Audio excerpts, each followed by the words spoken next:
On August 28, 2010, a new chapter of history was written at the Lincoln Memorial in Washington, D.C. Hundreds of thousands of men, women, and children of all races, cultures, and creeds came together from all over this country and the world to peacefully lend their prayers,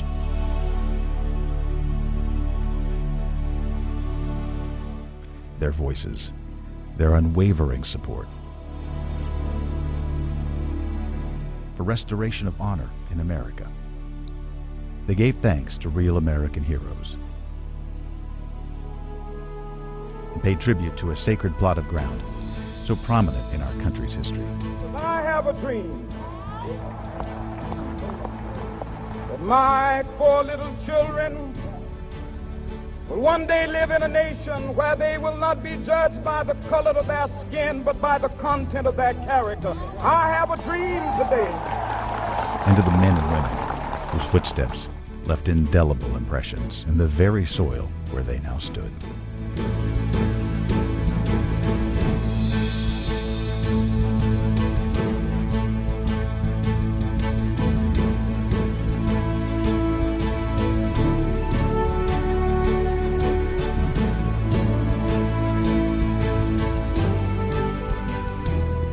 My city, Shreveport, Louisiana, I can tell you genuinely there were at least 100 people who said, I wish I was going with you.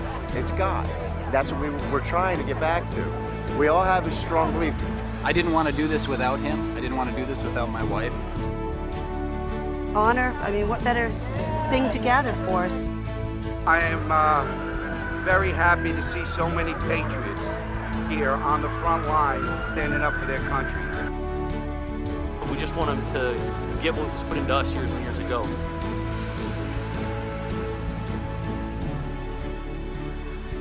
Where are you guys coming from? Indiana. South Bend. Lexington, Kentucky. From North Dakota. Myrtle Beach, South Carolina. Oklahoma. Philadelphia. City of Liberty, Philly. USA! USA! USA! It's not about being against anything or anybody. My husband and I are here because we want to stand for something. He brings you an act to restore honor in America. Ladies and gentlemen, Glenn Beck. Hello, America!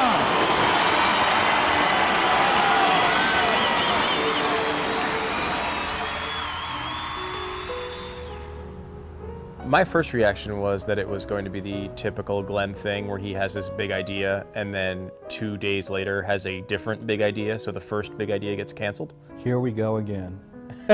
The initial reaction was, you're out of your mind.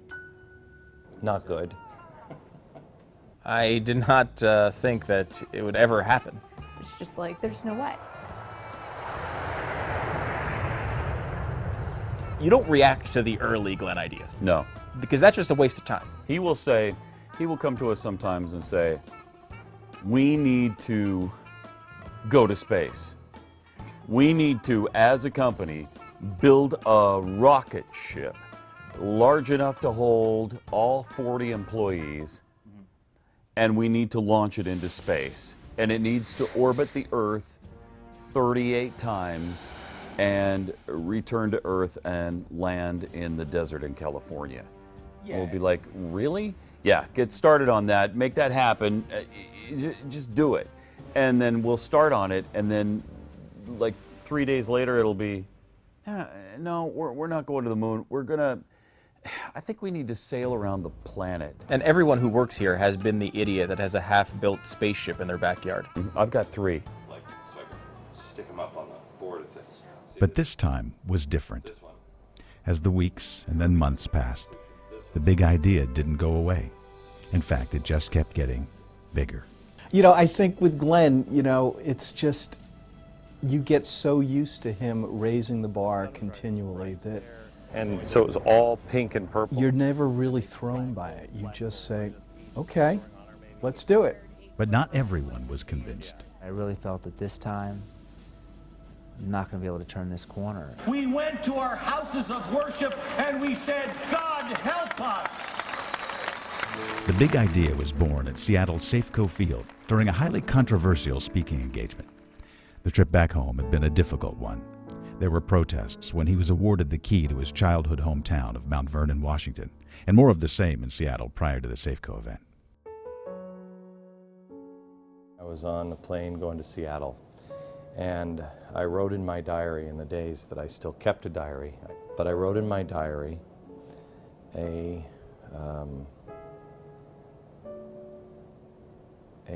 haven't told anybody this before, a farewell to my children. Because I was going out to an event in Seattle where the death threats were very high. And I was flying out there and I thought, this may be it. And what is it I want to say to my children?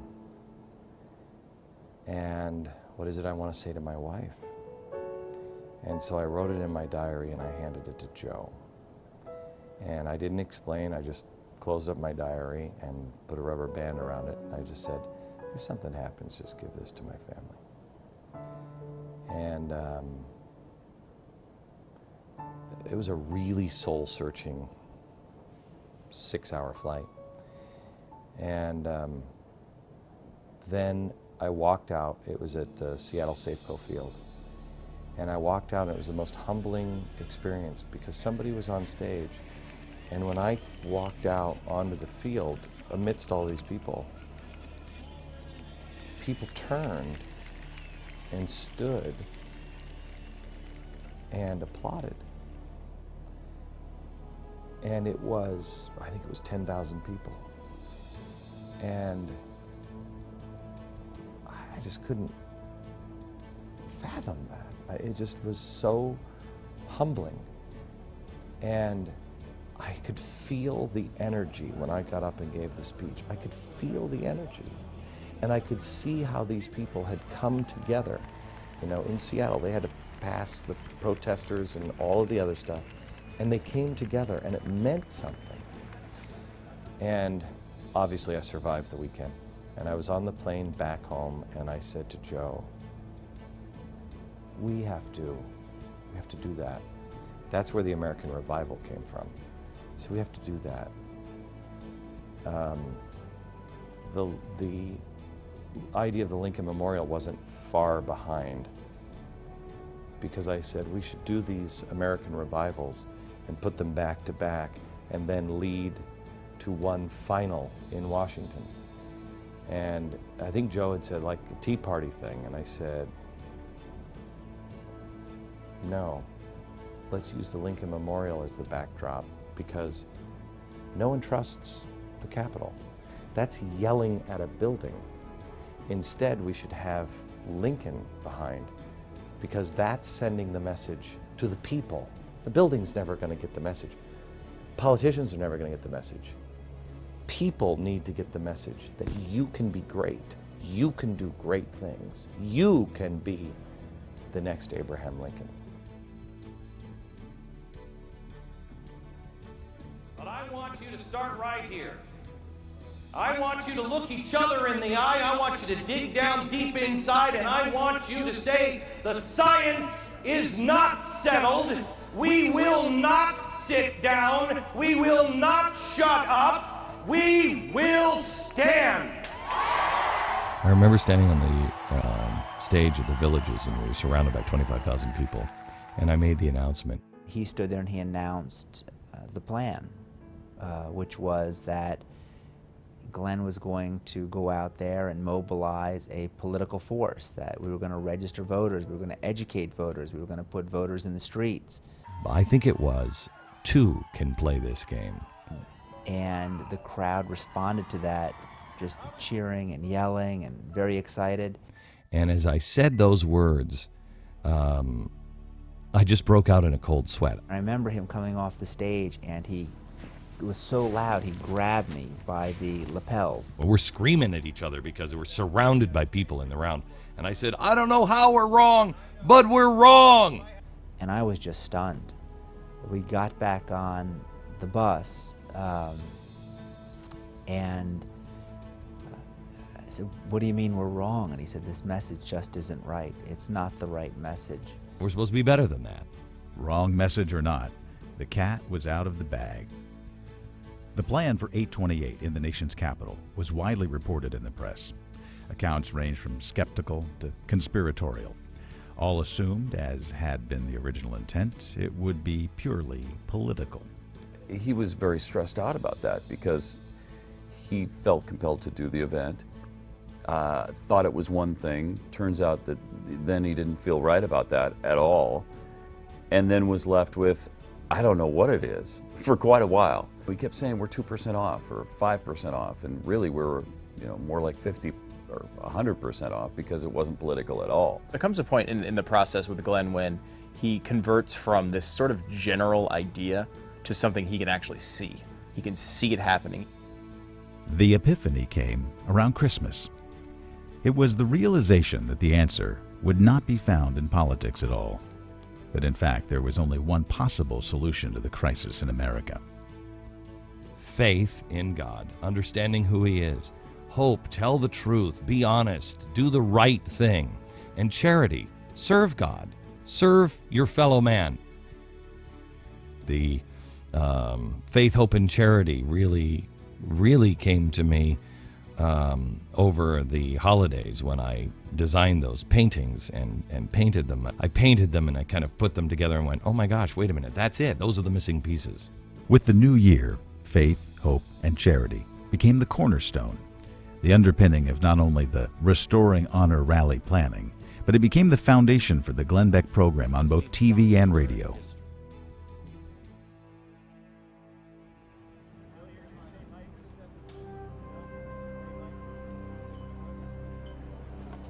Last year, I said this was going to be historic. I told the staff, this is historic. And when you're out there, you see over the tops of these things anyway. He's a brilliant person. He's assembled a great team around him who've always been able to execute on his vision. But I really felt that this time, I'm not going to be able to turn this corner. And a few months ago, we were down in Washington, D.C., and Glenn stopped by the Lincoln Memorial site. And I think it hit him too a little bit as to, what have I done? I used to work in Washington, D.C., and I knew the vastness of this area. I didn't think we'd ever fill it. Initially, I think the concept was like, okay, something exciting, something new. And then the more we started getting into and started working with all the different agencies and the different contractors, I realized what a big feat this was. And the gravity and the massiveness of the project was just like, there's no way. I mean, this is a crazy, crazy idea. I believe we do, but if not, let's get one. As if the enormous challenge of staging the event wasn't enough. As the calendar raced closer to the 828 date, the attacks from critics and the press intensified. Reverend Glenn Beck, who's going to be leading this, I don't know what. They are planning, I guess you could say, an invasion of the nation's capital this weekend. The beckoning is coming. There were threats, counter rallies planned, new concerns, new obstacles. We're getting a lot of mail from people saying, Glenn, you've asked to bring our families. Yes, I have. You're going to have to decide. I haven't seen a budget in a while, but I believe the biggest expense on 828, and it's in the hundreds of thousands of dollars, is security. This is the nation's capital. I will tell you that the next meeting we have, just because it's scheduled this way, is with Secret Service. The best and the brightest will be there. We are unfortunately having to live in a world where we have to spend hundreds of thousands of dollars on security. Should you be there? That's your call. I will just ask that you, again, discover what you truly believe. Find out why you believe it. Find out what your place is in all of this. What is your mission? What is your duty? What is your honor? The things you're honored to do. From day one, the goal had been to raise enough money to cover the expenses and award the Special Operations Warrior Foundation a sizable donation with remaining funds.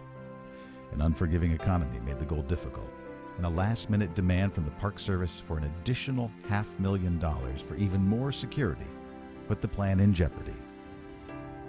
Got to a certain point on our fundraising and just felt that we can't turn the corner anymore, that we were about $600,000 shy of where I thought we needed to be. And I remember walking into Glenn's office and saying, you know, things are going well, but we're still short. And Glenn said, Joe, if we're doing the things that God wants us to do, if we're doing the things that we think are right, then we can call on the powers of heaven. We can call down His help. And he said a prayer. And that was a turning point in the fundraising. We literally more than doubled the amount of money after that point in time. There were a few moments then, it was like the weekend before, where I was like, this is going to be a disaster. This is not just a small disaster, but a disaster on a national scale. And then probably about Wednesday, prior to the event, things started slowly coming into place. Despite the months of planning and dozens of meetings, as Team Beck entered the week before the event, the final program details were still being worked out in Glenn's head. And to make things even more interesting, just 4 weeks before 8/28, Glenn decided to add a second event to the weekend, a gathering at the Kennedy Center on 8/27, funded entirely by Glenn and his wife Tanya. It went from, we're going to do this small little thing, to an event that probably was the biggest stage thing we ever did, in that we had, I think, about 70 performers on stage. And it came together in 30 days, but it really came together in the last week.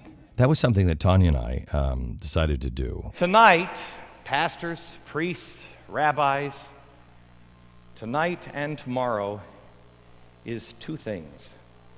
Your wake-up call, a country calls you to service. And two,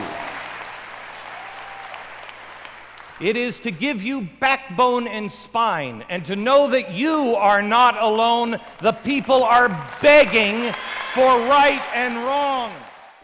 It was kind of to prepare ourselves and some members of the audience, but mainly I think there were about 1,900 preachers there. It was mainly to prepare them for what is coming and what they need to do. They need to see that you can talk about real principles. You can talk about things that happen in life without talking about politics. And you've got to start standing for something. But the combination of two events, without a definitive plan in place for either, caused an already frazzled event staff, now holed up in a Washington, D.C. hotel, to panic. It really was chaos from the moment we got to Washington. How you doing, buddy? I'm good, man. I'll see you later on. The crew reached out to company president Chris Balfe in New York for help. I think it was on Monday night, the week before the rally, Chris had to come in and kind of broker for everybody, because everybody was going to him and saying, we don't get it. I'm so busy, I don't have time to download, every little detail. And so he came in with all the staff, and we sat in this round room, everybody around, and he said, okay, Glenn, nobody gets it. They don't understand the program at all. And I said, then let me take you through step by step. And everybody just started taking notes. And I laid out the entire program from start to finish. And that was the first time that he got it. He went, that's going to be good. That was the Monday before. Well, first of all, when I knew the meeting started on, when the meeting that was going to explain the entire thing, I found out it was on the Monday before, I realized it was amazing, because that was really early for Glenn. Usually it's the day before. The fact that we had 5 full days of lead time to put the entire event together was fantastic. We had no speech put together for Glenn yet. We had, no real language, turned in from any of the speakers there. Most people would like to have more than a foundation the one Monday before you're moving in. You'd like the house to be built, maybe have some plumbing, some electricity, maybe even have the cable turned on. I don't know, it's crazy. But with Glenn, you have the basic foundation, and then you put the pieces in the last minute. He likes that sort of the decorating of the house to kind of be a spontaneous event that you feel. It's got to be a good experience for them. I've never experienced a more hectic week in my life. Just running around, doing everything that needed to be done. It felt like everything that we had worked for the whole year leading up to 8/28, it was all resting on this one week. People from all over America had already begun to stream into the nation's capital and were making their way to the Lincoln Memorial.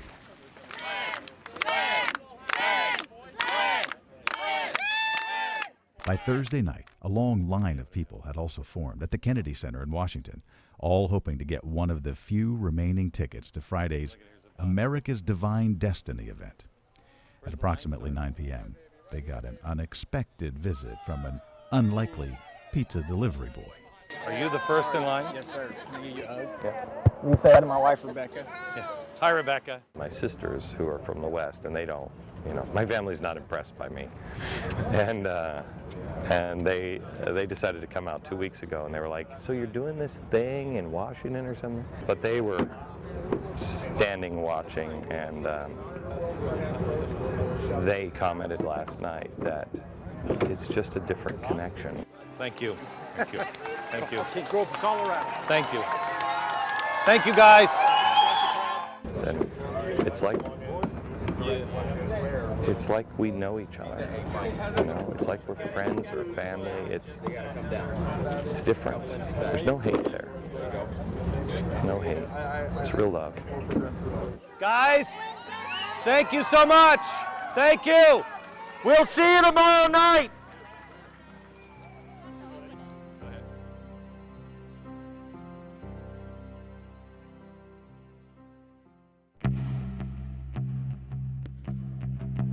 It's Friday, August 27th. It's about 2:30 in the morning.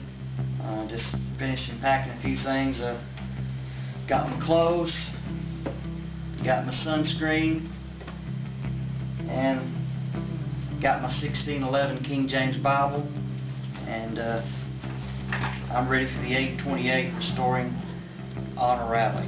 Oh, you got two, okay. This is it right here. You're just going to throw your clothes in here, aren't you? Off. That's what I always do. I always throw my clothes in wherever I go. Even the cat knows we're doing the right thing going to Washington, D.C., don't you think?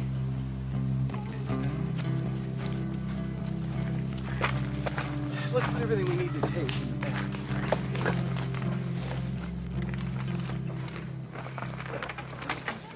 Friday morning, 8/27. Planes, trains, automobiles, and hundreds of buses are en route to the nation's capital, bringing hundreds of thousands of men, women, and children, all answering the call to restore America.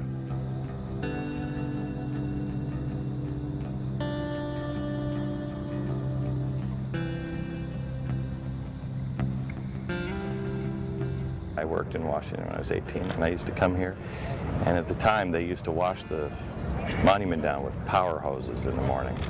I got to know the guy pretty well, and I would sit right where we sat this morning, and then a few years later I met my two oldest girls' mom, and I proposed to her right there at sunset. So I wanted to bring the kids this morning, and it's like a day hasn't gone by since I was 18 sitting there. We're a little more than 24 hours away. What are you feeling? I don't know.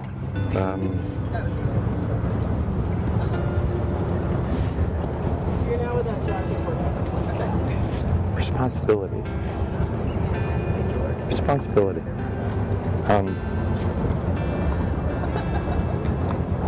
That and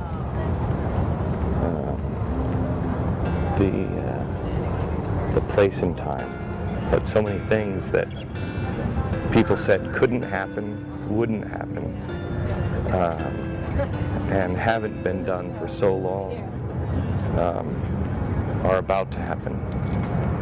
And I have the responsibility as an individual to get it right. Alveda King is joining me, and she said yesterday she hasn't felt this since the 60s, and she hasn't felt the hatred since the 60s. Glenn Beck and his band of low information voters and Tea Party faithfuls. Swastika signs, I think, at the rally aren't going to play well. He thinks someone, and we assume, he said the Spirit, we're assuming it's the Almighty is screaming at him. Is he okay? There are so many people that are who have just turned us into monsters, and I was reading all the papers from the 60s and what people said, and they're not much different.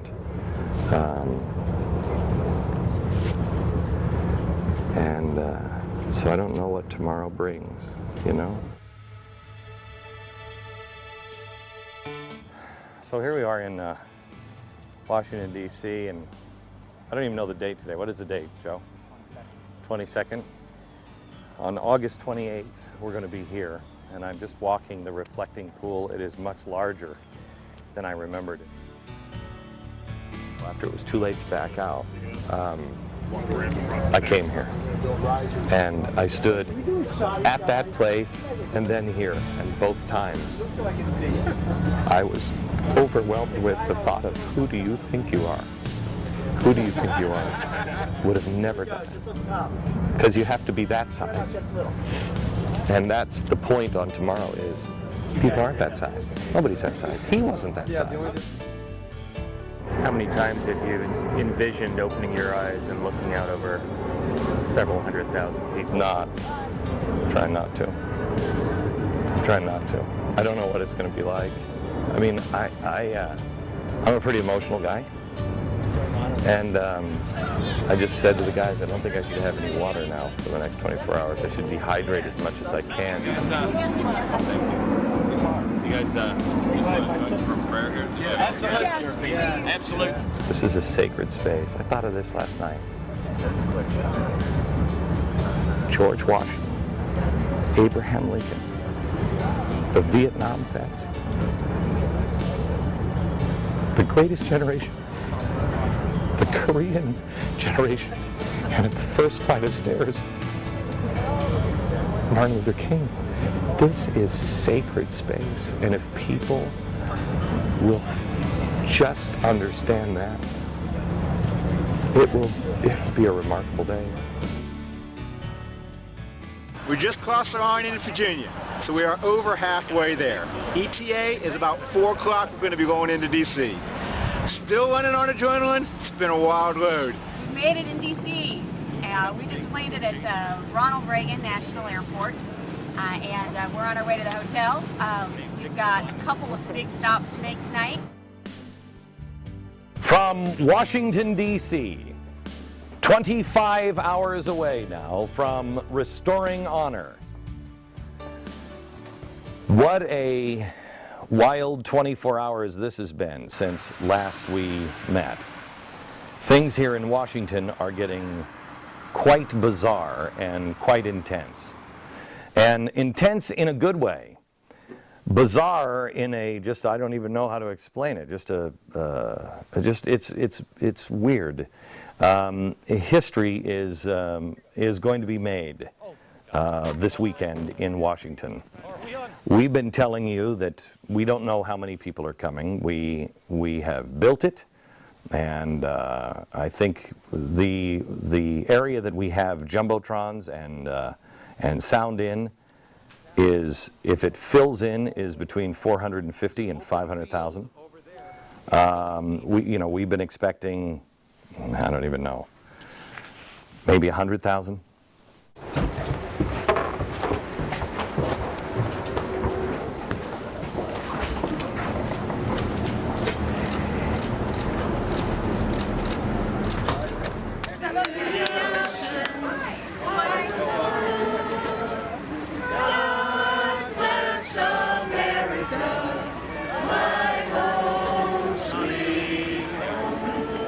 Excuse us while we do a sound check so we can kind of get used to what's going to happen tomorrow. So if you don't mind, I'm just going to read a little bit that's carved on the wall in there. The world will little note nor long remember what we say here, but it can never forget what they did here. It is for us, the living, rather to be dedicated here to the unfinished work which they fought here and thus far so nobly advanced. Shortly before 2 p.m., Glenn, Stu Burgier, Pat Gray, and Joe Carey meet at the Willard Hotel for the last formal brainstorming and rehearsal session for Glenn's 828 keynote speech. Who wants to hear the speech? I do. I would like to hear the speech. Who wants to come? Okay, then what you should do is come tomorrow. The nation needs healing. That's what it needs. And we need to stop concentrating on the scars in life. Fear doesn't do anything. Hope does. Real hope, truth, hope that is in truth. Faith wakes us up. Faith is the truth of God. Charity keeps us awake by serving other people. Then I go to, we're in the hotel room, just bringing up points, shooting them down, approving them, and all that stuff sort of marinates inside of Glenn. You know what I mean? And he sits there and takes it all in and lets it sit there for a few days. And I just come out and just say, Pretty much when he got down on the floor, it was like, okay, everybody else be quiet. Mm-hmm. And then it was like, okay, you don't want any input now? No, it's quiet time. I gotta think. And then it was like, okay, should we leave?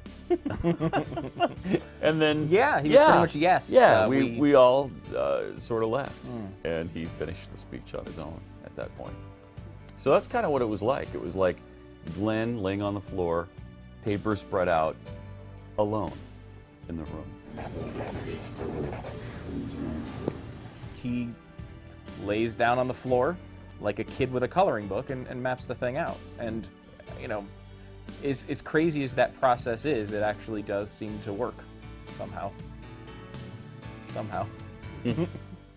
Before excusing his speechwriting team, Glenn appoints Mercury Radio Arts intern John Miller to be the keeper of one of the company's most valuable possessions, Binky. Binky is the notebook which contained all of the notes that Glenn used for his speech on 828. But it's much more of like a holy relic that kind of contains all the secrets to Glenn's empire, and without it, the empire would crumble. So actually, Glenn made the mistake of providing me with the responsibility of giving him Binky on the day of 828, and he said, John, no matter what, make sure I do not leave the hotel without this. Best laid plans. Just moments before the beginning of the 828 rally, Binky and John were nowhere to be found. More on that later.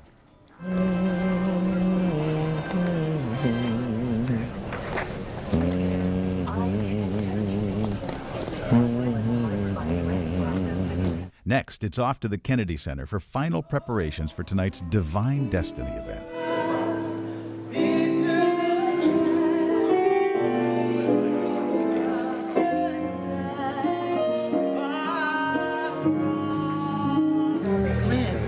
It's God. It's the anointing that's on you. It's hallelujah. Jesus. Ooh. At 5 p.m., with a handful of leftover tickets for the Kennedy Center event in hand, Glenn returns to the Lincoln Memorial and experiences an encounter with a father and son that will provide one of the most poignant and lasting images of the entire week. The best photography was when Rich gave Glenn 100 tickets and asked him to sign them for the Kennedy Center about 2 hours before the event. And Rich said, if you sign these, we're going to go over and give them out. And Glenn said, well, why don't I go over and give them out? Went up to several groups, gave a small little talk, said a little prayer, and gave out these tickets. And there was one in particular where there was a father and son, and the father just had this look in his eyes and was holding his son. It was so beautiful. And I went up to Glenn, I said, give this guy some tickets. He gave it, and the father had this look that they had something just incredible had just happened.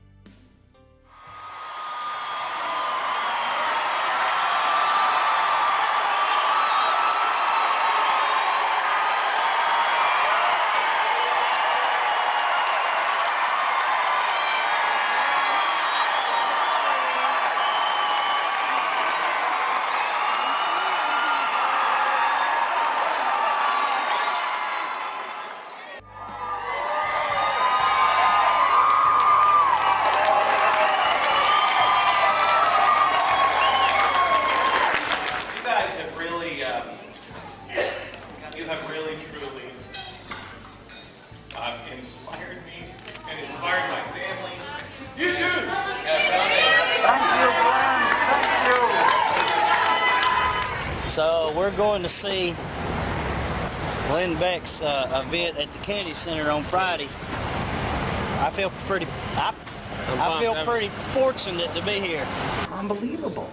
People are just, they're good. You a second? Yeah.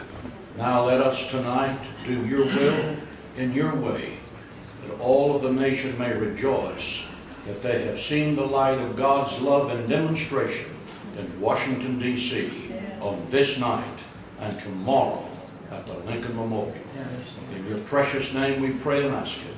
Amen. Amen. Moments before the America's Divine Destiny event was to begin, just 15 hours before the kickoff of the 828 rally, new problems have started to surface. Friday night, I met with Joe Kerry, and I told him that we've got some serious issues here. Issues ranging from missing video, missing equipment, missing performers, and the rumored cancellation of two very special surprise guests. If it happens, I will come out and say, due to pressure, there are people standing on the stage who have risked their lives to be here. And due to political pressure, the Hope Award is still going to be presented to Albert Pujols, and I will tell you why. And I will present it.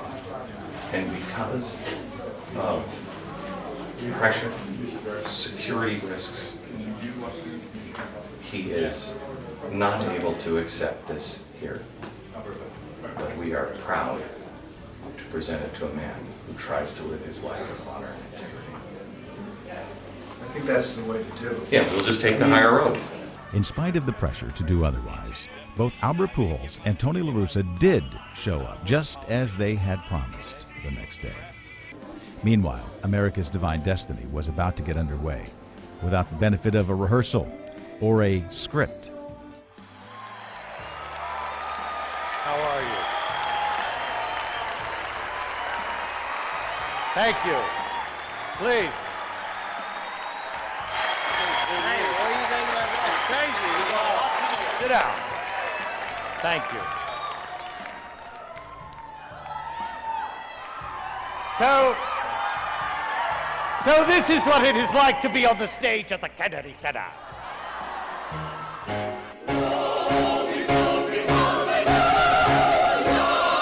And it went off without a hitch, treating the 2,000 in attendance and the more than 25,000 watching online to one of the most eclectic and spontaneous spiritual events ever put together.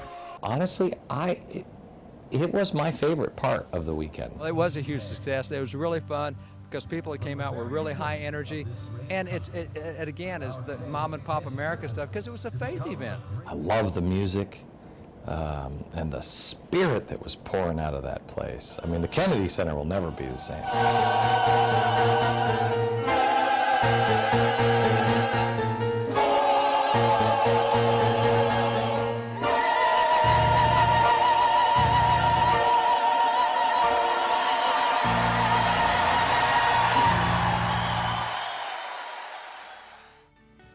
I stood out there and they were talking to me about, what the day was going to be like, security concerns, and I just remember being so tired, just barely even hearing them.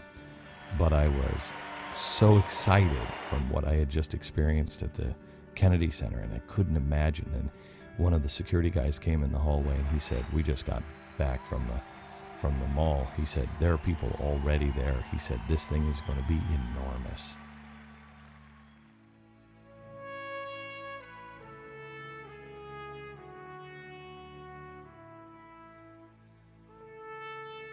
Last night was amazing. I mean, it was amazing. And if that happens, which I just heard, I got up this morning and I saw a report on NBC News, and people were there last night, and they said at 5 a.m. the reflecting pool was half full. Finally here. Welcome to DC, the town you own. We surround Rochester. Welcome to D.C. Good to see you. Good. Yes. Yes. Yes. I think the best we can, if we keep them around that line, we're good. Right on. Good. Good. How do you look like you're always so rested? You do too. Oh, this is going to be an amazing experience. Yes. It is. It is. I'm so Amazing. excited. Yeah. Yeah. It's- I think it's about 6:30 in the morning now.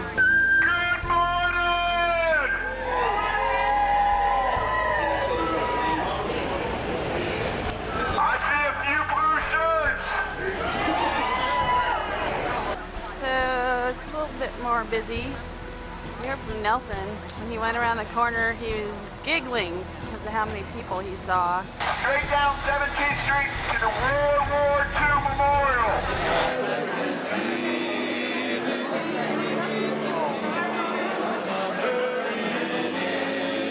We were at a morning breakfast, and during that breakfast, Glenn was speaking. When I first put this on, I really thought it was going to be a political thing. I really did. And security came up to me and said, "Joe, we've just received confirmation from the security team at the Lincoln Memorial that the crowd is now past the reflecting pool."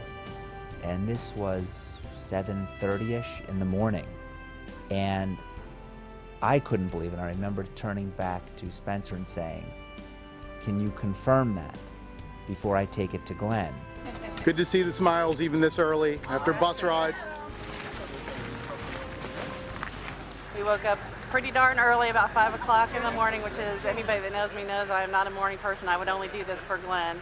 When Glenn did the first We Surround event, to take my son and really feel like we're doing something for the next generation, not just for myself, that was striking, and this feels like a bookend now. I've met people from all over the nation already. New York, Wisconsin, Minnesota, Texas. North Carolina. My sister's Michigan, Chicago. Louisiana. From Chicago, Massachusetts. An Arizonan here from the Southwest. You know, Spencer spoken to his radio, confirmed that at 7:30 in the morning, the crowd was past the reflecting pool towards that World War II memorial. And I remember getting back up on that breakfast stage and whispering into Glenn's ear. And he looked at me just the same way I had looked at security. "Are you sure?" And what a feeling that was. What a feeling it was to hear that and then to see it. Joe just told me that security alerted us that we should all go soon because it has just been reported by security that the Lincoln Memorial, the reflecting pool, is already full. We found a spot, made it down to the right beside the World War II Memorial. See that speck down there? We're here at 8 a.m. This is the closest we can get. As downtown Washington became a sea of people headed to the rally, the Mercury crew finds itself confronted with a whole new list of problems and concerns. There was a moment on Saturday morning where I got a call. I was over at the hotel, and I got a call from Liz, and she was running the 828 event. And she said, "I need help." You get to a point where you haven't slept and you're exhausted, you're meeting after meeting, you're talking to different people. So I went down to the breakfast, and I just looked at some of the Mercury people who were wearing these bright yellow t-shirts, you couldn't miss them. And I just pointed to them and I said, you, and you, follow me. We're at the breakfast, Glenn and Sarah are about to start speaking, and Rich comes running down the hotel stairs with a look of sheer panic on his face. And they were like, "I'm working on the breakfast." And I'm like, "Not anymore, you're not." He says, "You need to get to the Lincoln Memorial now. We're having a video crisis." A video crisis is not what you want before the biggest event of your life. So I hop in a car, drive over to Lincoln Memorial. It was probably a 5-minute ride, but it felt like an hour and a half. I get to the broadcast truck, I swing the door open, and there's 4 guys jammed into a room the size of a closet with video monitors and videotapes all over the place. It was a little chaotic. I was told we have too much video for the show. We have to change the program. Something has to be cut out. At one point, the production crew considers an 11th-hour program change, the elimination of several planned elements to remedy the crisis. Luckily, cooler heads prevailed and we were able to make it all work. I know I didn't want to be the one to tell Glenn we had to change the show. You're making decisions on the fly, and you just are like, I don't even know if this is the right decision, but it's all I can make right now. And so, of course, you have those fears in the back of your head, like, was it really good to add the extra porta potties? What if we don't need them? What if no one comes? Things are just starting to kick off, and there are thousands upon thousands who are just line the reflecting pool out here to the Lincoln Memorial, all the way to the World War II Memorial, about 500 yards away, about 5 football field lengths. The extra porta potties proved a wise decision. Where'd you folks all come in from? Indiana. Texas. Florida. California. San Francisco. Pennsylvania. Connecticut. From Las Vegas, Nevada. Did you drive, fly? I drove. You drove. Yep. How long did it take you to get here? Just under 40 hours. What made you want to drive 40 hours to get? What made me not want to? You just have to come. You have to participate. You got to stand up. I'm deeply moved by Glenn's message, the passion. It's overwhelming, and I had to be a part of it. We came down yesterday, part of a coalition of people, different firefighters, first responders, just to participate in this event. I'm from Arizona. Yeah. And so we did. We brought in 2 buses, 100 people. I just got in this morning. We rode all night from South Carolina. We got in this morning, and I'm just thrilled to death to be a part of all of this. When we started pulling up in the car. We're coming in from near Rochester, New York. We had 3 buses of people, like about 180 people, and drove through the night. There was more people than I've ever seen going to anything. We're from Ramsey, Minnesota. How did you get here, first of all? Fly, drive? We flew. Did you come with a group or by yourself? We came by ourselves and sat next to a woman who was coming as well. We came down by bus. We have 2 buses from Westlake, Ohio, and there's a total of 57 buses from Ohio in general. And then we pulled down the side road, and I remember looking over, and you could just see through the trees. You could just see it didn't look like there was any gaps between the people. I'm from La Salva Beach, California, and I've driven to this event today on my 3-wheel motorcycle all the way. It took me 6 days to get here, but it was something I had to do. Had to be here. It was at that point where it kind of went from excitement to, what is this? This really is a historic event. It was coming together, and it was part overwhelming, it was part exciting, it was part terrifying to look out and just see massive amounts of people just gathering for an event that, you know, you helped organize. It was everything all at once. Like any emotion you could think of, it was there. I just started tears pouring down my face. It was an amazing moment, and someone in the audience, they saw me and they were like, "Natasha, don't cry." And I was like, I couldn't believe that I was sharing this moment with someone that I didn't even know, but at the same time, we had a common bond because we knew, why we were there. It was truly, it was one of the most, I think it was the most incredible professional experience of my life. With a little over an hour before the event kickoff at 10, Glenn ventures out of his nearby green room tent to sneak his first peek of the gathering crowd.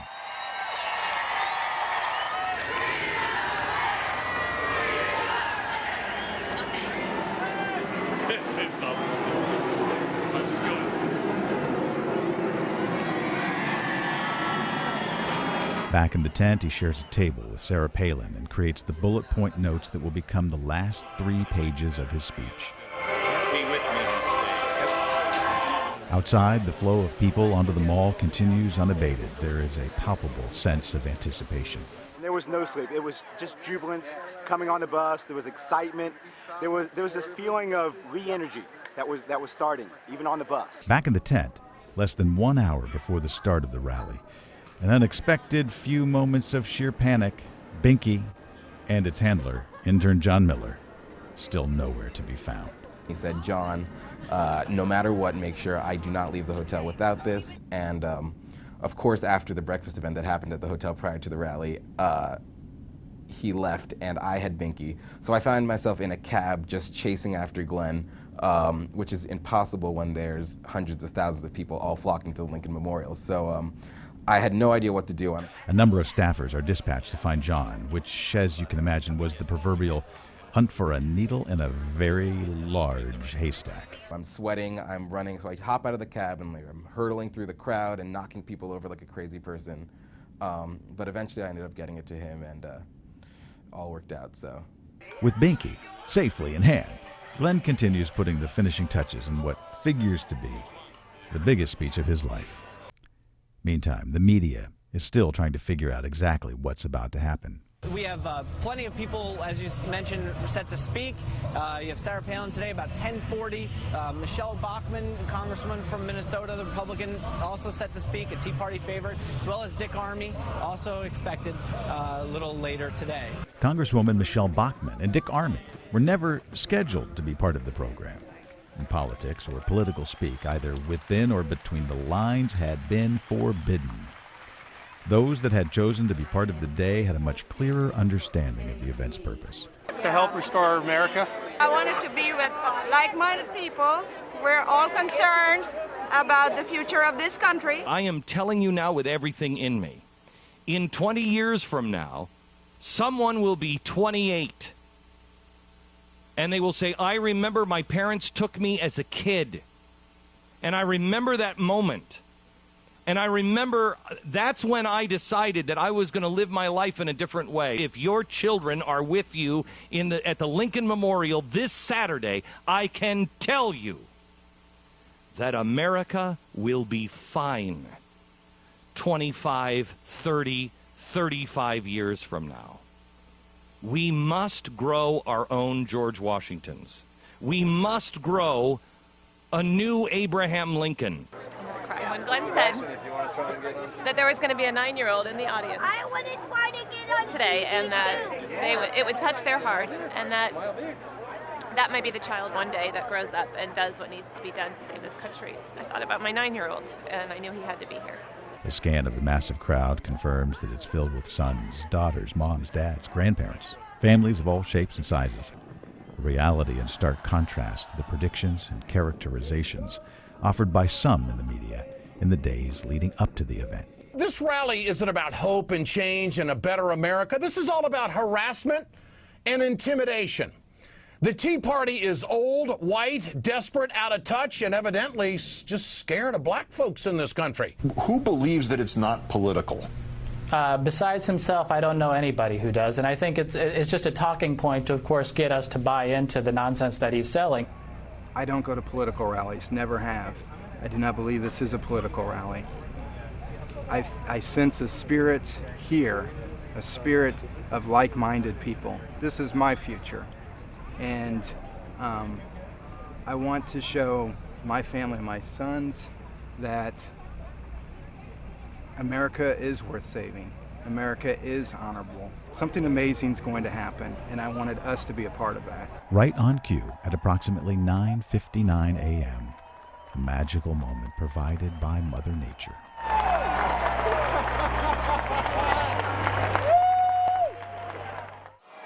He brings you the truth every day.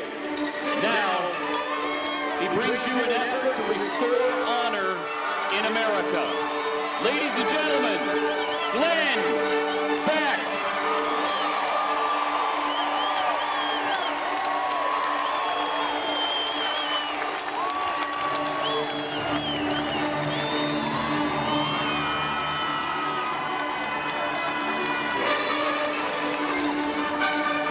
Hello, America!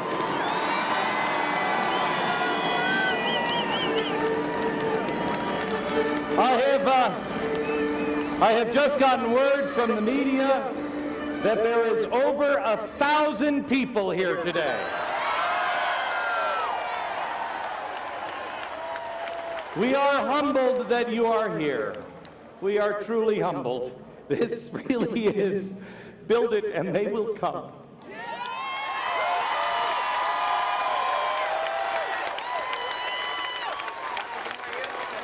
The reflecting pool holds about 200,000 people. This field back here holds about 250 to 300,000 people. They are not only full here, they're full in that field, They're full behind me, and they are now across the street approaching the Washington Monument.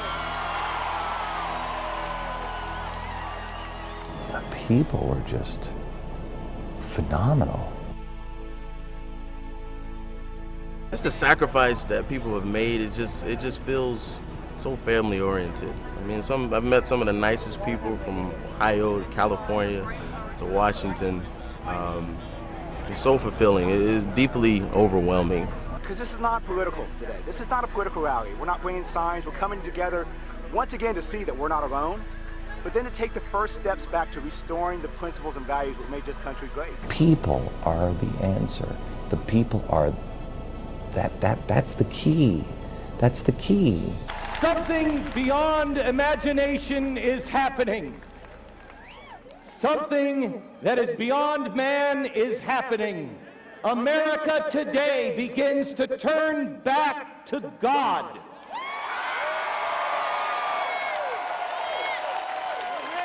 Amen.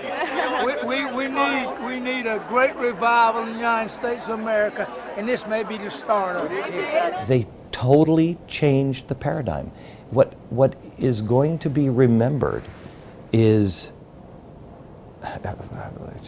Abraham Lincoln. His Gettysburg Address is alive today. It speaks from the past. The world will little remember or note the words that we said there. It's what they did. It's the people. The most exciting thing we have experienced. It is wonderful. I'm tired of sitting on the sidelines. I want to be counted. I want to show up.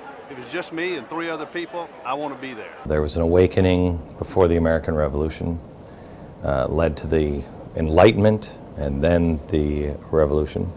There was a great awakening before the Civil War, and I think this is an awakening. For too long, this country has wandered in darkness, and we have wandered in darkness in periods from the beginning. We have had moments of brilliance and moments of darkness. There's always been that spirituality, you know, from the Revolution, to Civil War, civil rights, and now here. I want them to know that there are this many other people in the country that love this country and know the principles that it was founded on. To restore honor, you first have to recognize, remember, shine a bright light on those men and women whose actions define the meaning of the word, whose lives set the example for others to follow. When my son said to me, about a year ago, we were reading the story of David and Goliath, and he was sitting on my lap, and I said, wow, what a hero he is. He said, no, he's not, Dad. My son is 5. I said, how come he's not a hero? He looked at me totally puzzled, and he said, well, because he can't fly or wear a cape. That's when I realized we have lost too many heroes in this nation. Heroes are just people who stand and do the right thing. Usually, at their own peril, they'll stand and do the right thing. Restoring honor is very close to my heart, and it's close to what I want for my children and for my family. I want them to grow up with the same sense of honor and awareness of the sacrifices that were made by previous generations of Americans. The way that I did growing up with my grandfather was a World War II veteran. My dad was in the service during the Vietnam era. Now, I've been asked to speak today not as a politician, no, something more, something much more. I've been asked to speak as the mother of a soldier.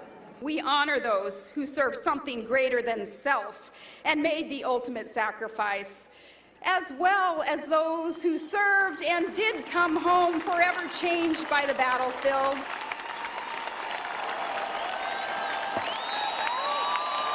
So with pride in the red, white, and blue, with gratitude to our men and women in uniform, let's stand together, let's stand with honor, let's restore America.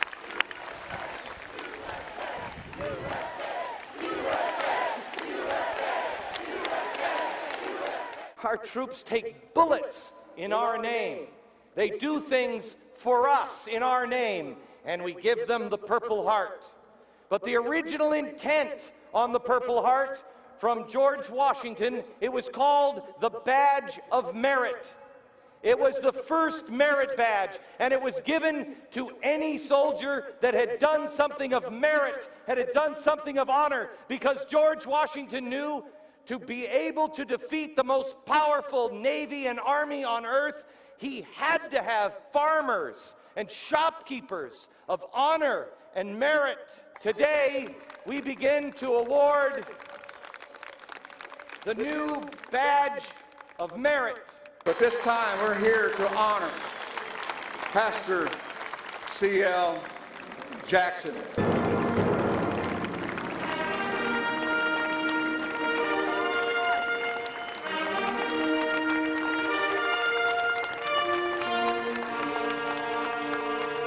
I want to introduce you to an example of excellence, our Hope Award winner this year, Albert Pujols.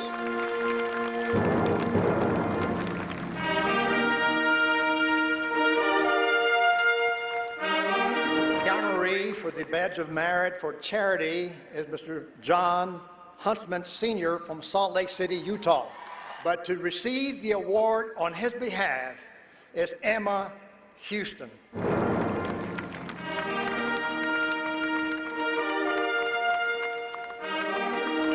Ladies and gentlemen, it is my great, great, great honor to introduce to you someone that I met just recently in the last 6 months and has become a good friend. A woman whose past, her family's past, has been washed in blood. Her father and her uncle were both killed for standing for what is right. A woman who is at risk for standing today, for saying what she believes. Ladies and gentlemen, Dr. Alveda King. Before she went out on stage, she was so nervous. When it was time to go out and the footage began to play about my uncle, Dr. Martin Luther King, Glenn said, let's pray. And of course we did pray, and we prayed together. And we could just know, you could almost hear the drum rolls inside your heart, knowing the drum major for justice that my uncle talked about.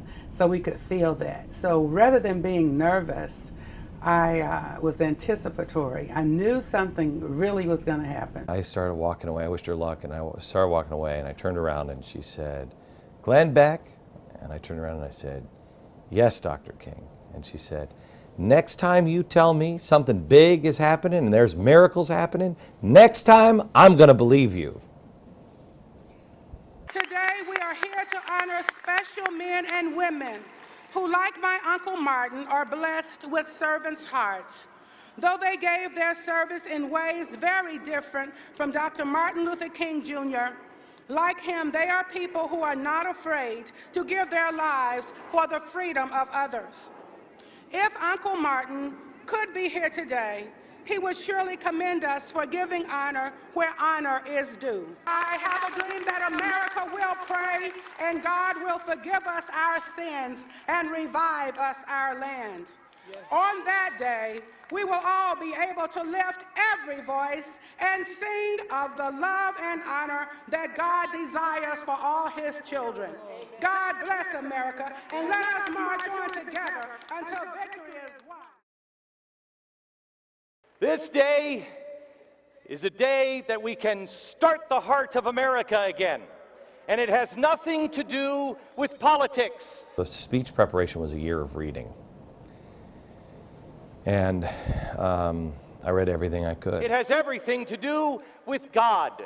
Everything, turning our face back to the values and the principles that made us great. I was walking in Arlington Cemetery.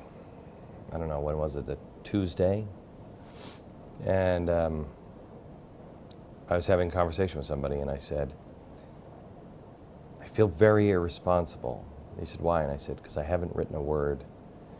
And I said, I'm hoping I'm counting on that the Spirit is just going to move on me, and I will just know. And I don't want to overthink it. I want it to just to come from me. We are gathered here today in a hallowed spot. Here, Abraham Lincoln, a giant of an American, casting a shadow on all of us. We look to a giant for answers. Behind you, in front of me, the Washington Monument. Alone, tall, straight. If you look at the Washington Monument, you might notice its scars. But nobody talks about that. Nobody says, look to it now. Nobody says, yeah, I don't know, but a quarter of the way up it changes color. They stopped building it in the Civil War. And when the war was over, they began again. No one sees the scars of the Washington Memorial, the Washington Monument.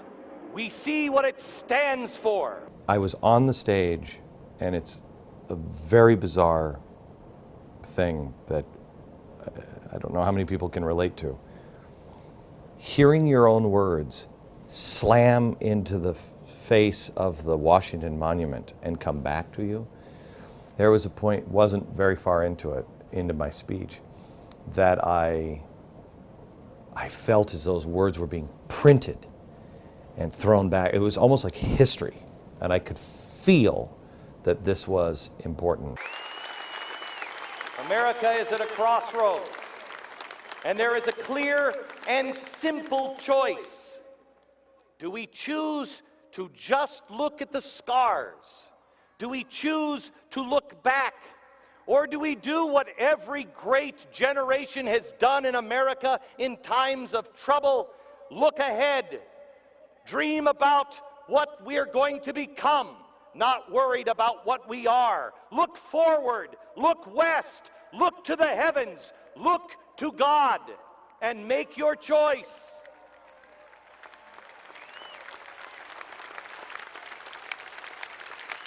We have a choice to make today. Do we, Americans that live today, surrounded by giants who gave it all, do we today say the experiment cannot work? Man must be ruled by someone. It does not end here. It shall not end now. It shall not end in my generation, in your generation. It is up to us.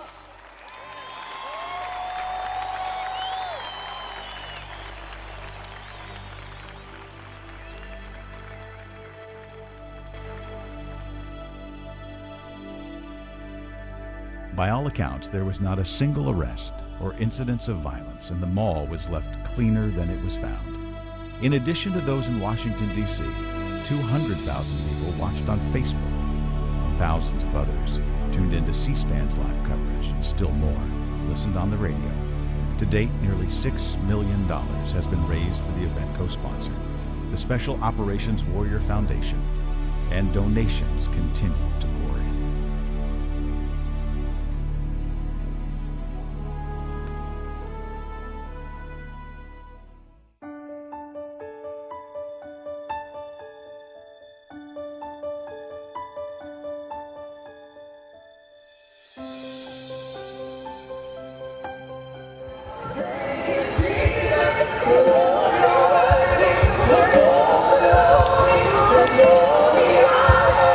How you feel, Glenn? I don't know yet. Is it all right? I had a nightmare on the Sunday, going into Monday. I don't think I moved on the Saturday night. I just went to sleep. But on Sunday, I had nightmares all night. I got very little sleep because I wondered if I had done my job. I wondered if I had said enough. If I had chosen the right words. I had surely said far too many words. Lincoln knew economy of words. Did I say the right ones? Did I warn the people enough? Did I make it clear on, did I do my job? And I woke up in the morning and my wife came into the bathroom and I was standing over the sink and I was, not a surprise for me, but I was crying and she said, what is wrong? And I said, I just don't know if I was clear enough because I know I'll never get the opportunity back. There was one thing that I regret not saying because it would have been the memorable line in it. It would be a very famous line. And it would have forced the press to publish something that would have made people ask questions and say, well, what does he mean by that? But they would have made it into politics. And I had it, and it was the last line.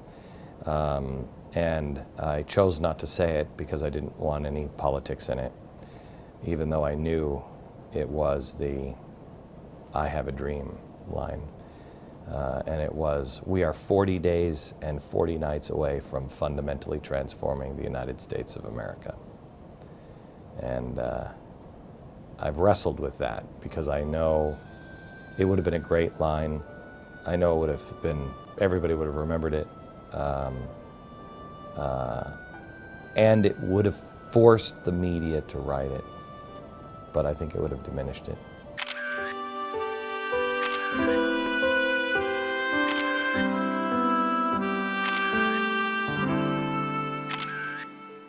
Out of all the things that I saw and all the things that I did and all of the thousands of photos that we have gone through, for me, the lasting, the iconic image of 828 is this picture of Addison. And I know George talked a little bit about it, but what George doesn't know is the whole story behind it. He knows he saw them and said, Glenn, you've got to give a couple of tickets to this father and son, which I did. But he doesn't remember that Addison and his dad were at a impromptu prayer session in the morning. He took another photo, and you can't see Addison and his dad in this photo, but I remembered seeing them in the morning. And so when I gave him the tickets, there was a special connection. And maybe it's because I remember feeling like Addison when he was about his age, just excited to be there. And now I kind of feel like Addison's dad, where I know what's happening, and I know what this means, and I know that Addison's dad brought his son there because I had asked him, and I had said, somewhere in the crowd, there's going to be an 8-year-old boy. Addison happens to be 9, and this will be a turning point in his life.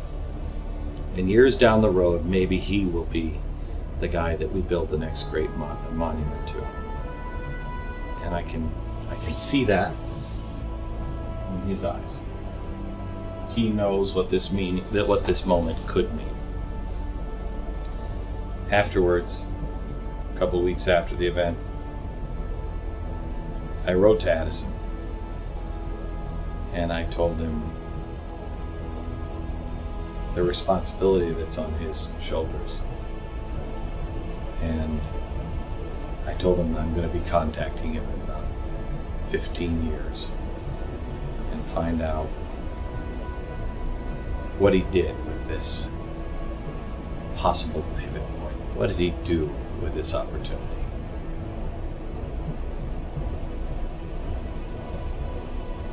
Hopefully, something big.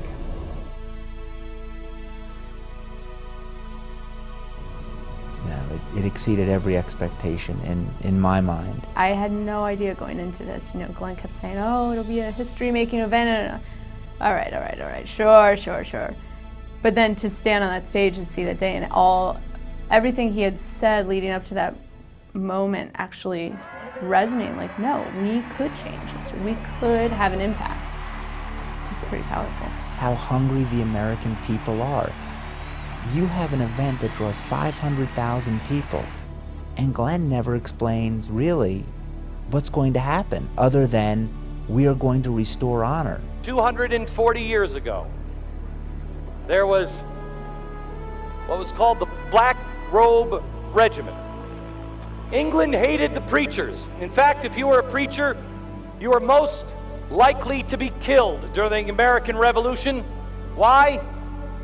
Because it was first the preacher that said all men are created equal, that rights come from God, no government, no king. And when he talked about bringing that group of 240 or 250 religious leaders out on stage, the Black Robe Regiment is back again today.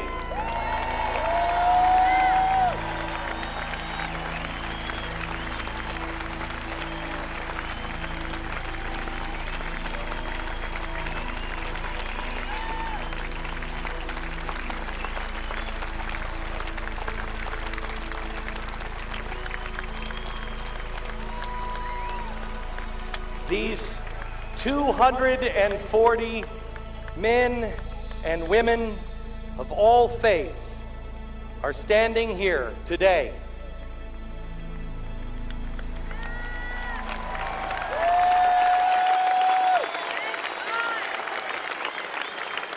America, it is time to start the heart of this nation again and put it where it belongs, our heart with God. These 240 men and women from all faith represent thousands of clergy that we couldn't fit into this area that are amongst you now. Thousands that have come here to the mall to stand with America and God.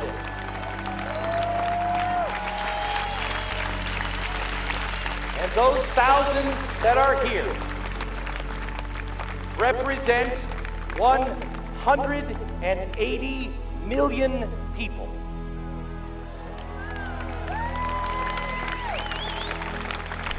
What a powerful moment that was. What a powerful moment. These people understand America. They love it. They love it. They want to live where we live in harmony and peace and we like each other and we have a good time and we take care of each other. They want to. They truly were the people that George Washington would have given a badge of merit to. Took a couple calls the day after the event. One woman who said she lost her wallet and panicked, of course. You're sitting out in the mall, you're in an unfamiliar city, you lose your wallet. And she has someone just step up and say, here, take this, you need it more than I do. She figures it's going to be $20 or $40. And of course, she tries to turn it down at first, but then, she's like, thank you so much, I'll get it back to you any way I can.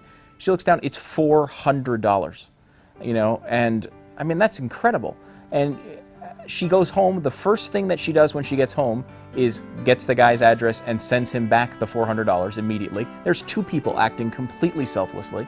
And then she gets a call from someone else at the rally who found the wallet, returned it to police, and didn't take a dime out of it. Now, where do you find a group of people like that? That's such a tremendous story, because police didn't even have, she had a hard time getting the wallet back because police don't even have a method to return cash to people because it's never there when they recover the wallet. The real star, the real story, were the people that were gathered at the mall. And that's the real story of 828 that nobody tells.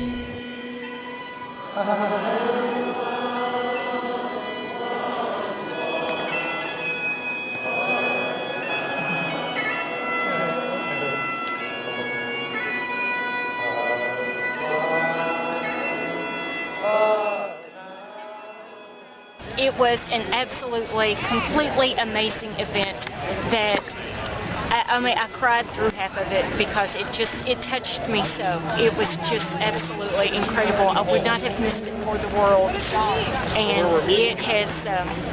it has changed my life. It was everything we expected it to be and more. It wasn't a political rally. I had a great day. I had a wonderful time. I hope, if nothing else, that this event gave you the opportunity, as it did me, to think strongly about my faith and to reconnect with one who made me. It was a great time. I think this is a big reminder, you know, that we're all one big family.